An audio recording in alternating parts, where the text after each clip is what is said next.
Welcome back, guys. Today we're going to be doing part 2 of our first-person shooter series within GB Studio. And this video is going to be the automatic firing portion of the video. So before we jump into that, let's talk about what is different between this version and the semi-automatic or single-shot version. So here are the main differences with this version.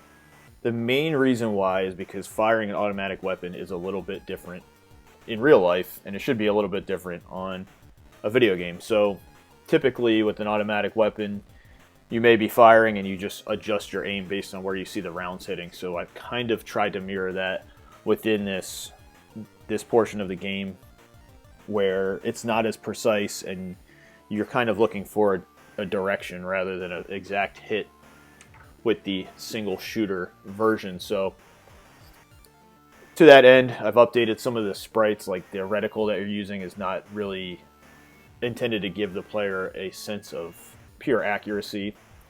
And in addition, the player will see rounds coming out of their barrel this time.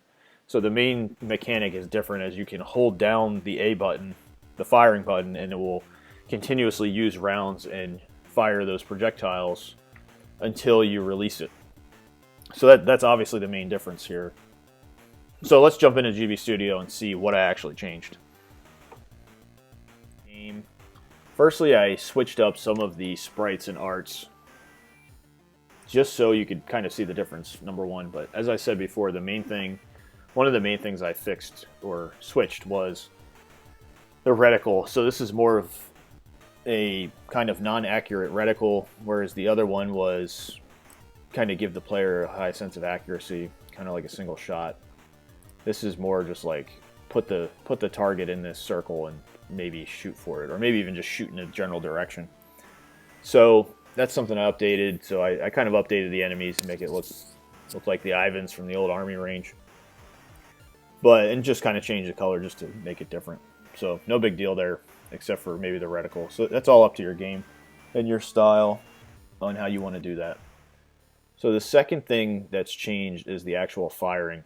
So if you remember last time, our firing was in the uninit. So all we did was attach a script to the button. Press A, you get a firing motion. And if you interact with your player, you get a hit. Simple enough. In this one, however, I wanted to be able for the player to hold down the A button and get the continuous image of firing using ammunition and hit the players at the same time. So how do we do that? So there's an if button is held command in GB Studio, but you can't put that just on initiation, because it will look for if the button is held on initiation of the scene. So what I did was I made another clear player that no one can see, just like we did for moving the actors around and setting the timers in the last video. If you haven't seen it, definitely check it out. But I made another clear player, and in essence, what I needed it to do was to consistently check if the button was being held down. So we use on update. Perfect. So we took that same event group, still called firing, and I said if the A button's being held down, I did a short wait because it was using rounds way too fast, because it was using them 30 frames per second. So I ran out very quickly. But I wanted it to wait, to give it a quick break. You know, the weapon can only fire so fast. And then I used a similar script to what I had in this one, with one exception. So if you guys remember, just to recap this, I wanted it to say if the ammo is 0, please don't do anything. If the ammo is above 0, make it look like there's a shot going off. So the only difference between that script and this script is, in this one I wanted projectiles to actually come from the barrel, because as you're actually firing an automatic weapon, you can see the rounds coming out. So what I did was, what's different is launch projectile happens when you hold the button down. So that's a really easy command. You just do launch projectile. You can just probably even look up launch.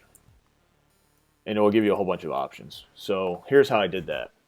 So I want bullets to come out of this barrel. So I put another clear active right over that barrel. So you create a sprite sheet. We just called it bullets. Animation state, default, shouldn't be an issue. So I wanted to be really fast because it's an automatic weapon. So I set it on 4. I don't have an animation speed. And the lifetime. So you can mess around with this. I believe that's in seconds. So that determines how long it will be on the screen. So loop animation, destroy on hit, you can leave those checked. And then you need to pay attention to your collision group and what you want it to collide with. So this is which collision group those rounds are in and which collision groups you want them to actually hit. So that is the first thing that's changed. Now when you go do that, it's a good idea to switch your players to collision group 1. And when they get hit by group 3, you can use your enemy hit script. But the thing you need to put in front of it is if the A button's being held, then you use your hit script. So we don't want to... We want it to be if A is held, I believe. That makes the most sense. So we'll test it out in a minute. But you need to set up what happens if your player gets hit by group 3. So I have that set for both of them. So keep in mind, we're still up here on update. And there's multiple tabs of the projectile command. So you want to go to the second tab as well. So I want, even though this actor is assigning the script and looking for me to hold down the A button, you can tell it to send projectiles from a different actor, which is why I put this here. So the source of the projectile is actor 7. This guy right here. Offset X and Y, you can set that. I believe that moves the start point up based on where you want it. Launch at. So in this case, I want the rounds to go towards my sight. So you can pick target actor. So fixed direction, you pick a fixed direction. Actor direction will kind of follow a certain actor's direction at that point. But that doesn't really work for us because the targets are going to be jumping around. If you want to use something like this, you want to use target actor. So as you can see, my target is the moving player. So I want the rounds to go towards that target actor. So actor direction, just to clarify, is which direction the actor is facing, depending on which one you pick. So you can pick an angle, you can pick variable angles, and it looks like within variable angles, you can, if you want to use math functions to make a variable change, you can do that. But anyway, I'm going to be using target actor, and I want it to go towards the player. Direction offset, I don't use this. You know, I'm not totally sure what it does, but I've never used it. But anyway, I want the... Here you go. The distance the projectile should move from the launch position in its launch direction before becoming visible. There you go. So I don't really use that. I want it to make it look like it's coming straight out of this barrel. So that's what I'm doing. So those are the two main tabs under launch projectile.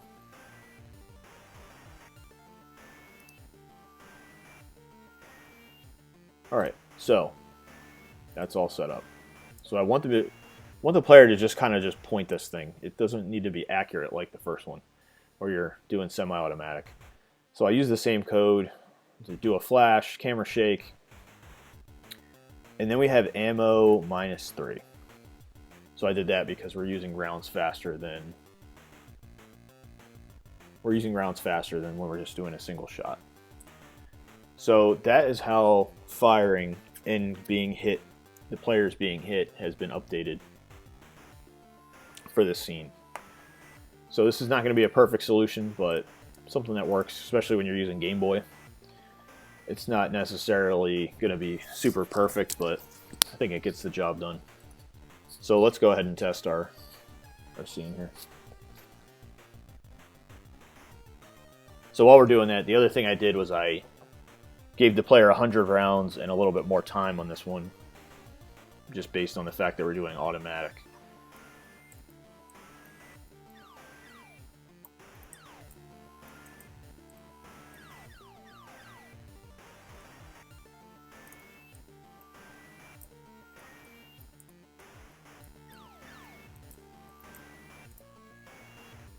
All right, so I already ran out of rounds, but you can see I got 9 hits. So it's actually giving me hits this time as if those projectiles hit the... If the projectiles actually hit these sprites. So you know what I'm actually going to do is... I am going to give ourselves the ability to reload really fast. So I'm going to say... I'm going to attach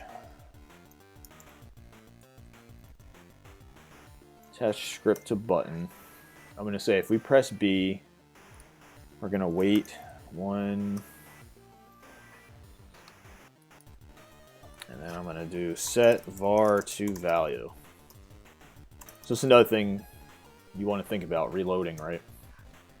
It's pretty easy to do. You can follow what I'm doing here. So if we want to do ammo, so we want to set it back to, let's just say we want to set it back to 75. That's an easy way to do it, and that should tile switch because it's constantly checking for ammunition. So let's go ahead and see if that works.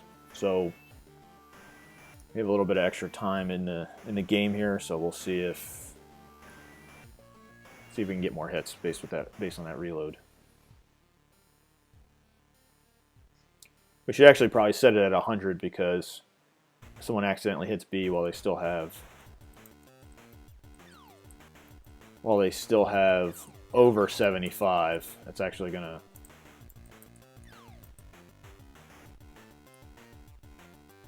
There you go, it worked. So you can make the player wait a bit, depending on how much time you give them. You know, probably... You got an assistant gunner, probably...